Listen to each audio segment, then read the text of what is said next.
부자가 되는 지름길 함께 가는 고부자입니다. 안녕하세요. 제가 요즘 서울 자가에 대기업 다니는 김부장 이야기라는 드라마를 굉장히 재밌게 보고 있습니다. 대기업의 조직 문화와 가장의 무게, 특히 중간중간 나오는 부동산 이야기 인상이 깊더라고요. 제가 또 대기업을 다녀봐서 이 드라마에 공감이 좀 많이 갑니다. 그러다 최근 공개된 8화를 보는데 이건 유튜브에서 한번 얘기를 해야 되겠다 이렇게 생각을 했습니다. 짧게 내용을 설명드리면 우리 김 부장님이 분양대행 직원의 사탕발림에 넘어가 대기업을 은퇴하고 받은 퇴직금과 신용대출까지 몽땅 끌어모아서 10억 원을 상가 분양 투자에 다 써버리게 됩니다. 이때 분양 직원은 뭐라고 했냐면은 여기 지하철 5호선이 연장된다. 인근에 대기업 신사옥이 들어오고 아파트 단지만 5만 세대다. 유동인구만 봤을 때는 거의 강남역 수준이다.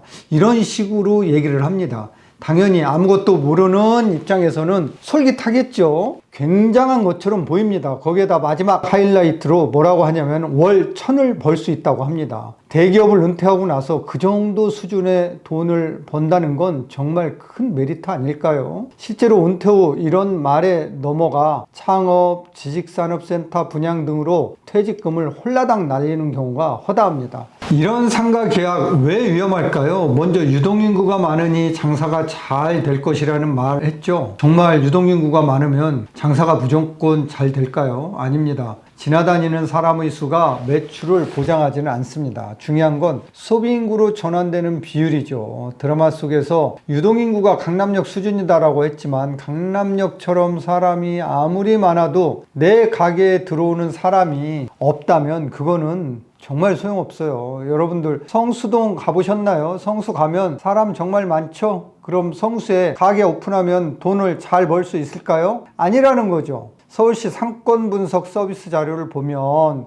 2025년 2분기 기준으로 성수 2가 3동의 유동인구 밀도는 1헥타당 54,055명 수준입니다. 같은 기간 서울시 평균 유동인구 밀도는 1헥타당 37,681명에 그치고 있습니다. 즉 성수 2가 3동의 유동인구 밀도는 서울 평균보다 약 40% 이상 높은 상권입니다. 그렇다면 매출도 40% 더 높을까요? 2025년 2분기 기준 성수 2가 3동 점포당 월 평균 매출액은 1,154만 원입니다. 같은 기간 서울시 전체 평균은 1,334만 원입니다. 다시 말씀드리자면 유동인구와 매출액은 비례하지 않는다는 겁니다. 분양 직원이 또 어떤 말을 했냐면요. 인근의 아파트 단지만 5만 세대라고 했습니다. 5만 세대면 분당 절반 수준이에요. 인구가 많으면 잠재 고객이 많으니 당연히 장사가 잘 될 것이라고 생각하겠죠. 통계청 코시스에 따르면 온라인 상품 거래액은 2017년부터 2024년까지 쭉 증가 추세에 있습니다. 지금 나오는 표 보시면 2017년 94조 원이었죠. 2021년 192조 원, 작년인 2024년에는 259조 원인 것을 확인할 수 있습니다. 거래액은 7년 만에 약 175% 증가한 숫자입니다. 이처럼 요즘 쿠팡이나 마켓컬리와 같은 플랫폼을 이용해 온라인으로 구매하는 소비 패턴이 강해지고 있기 때문에 세대수, 유동인구가 많다고 해서 장사가 잘 될 거라고 단정 지을 수 없습니다.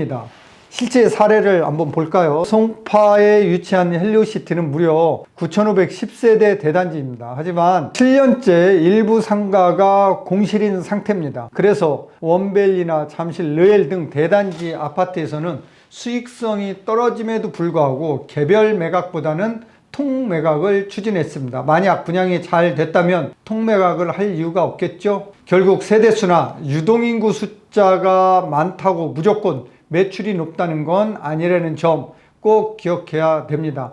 마지막으로 개발 호재에 속지 말아야 합니다. 드라마 속에서 5호선 연장된다, 대기업 신사옥이 확정됐다는 등의 말을 하죠. 그렇지만 이런 개발 계획은 반드시 공식 확인 절차를 해야 합니다. 1, 2만 원도 아니고 무려 10억 원이나 투자를 하는데 왜 확인을 안 해보는 걸까요? 지하철 노선 연장이 실제로 지방자치단체 계획이나 국토부 승인이 있는지, 예산은 제대로 확보가 돼 있는지, 착공은 했는지, 혹시 지연은 되고 있지 않은지 이런 것들을 꼭 살펴봐야 됩니다. 설령 지하철역이 개통된다고 해서 매출이 또 보장되는 것도 아니라는 거예요. 서울에 널린 게 지하철역입니다. 그리고 성급하게 계약을 유도하지만 괜히 성급해질 필요가 없다라는 거예요. 주변 시세도 다 파악하고요. 주변의 임대료 수준도 확인한 다음에 계약하는 게 중요합니다. 이번 영상에서 드라마 속 내용이 실제로 주변에서 비일비재하게 일어나는 이야기라 조심하셨으면 해서 영상으로 다뤄봤습니다.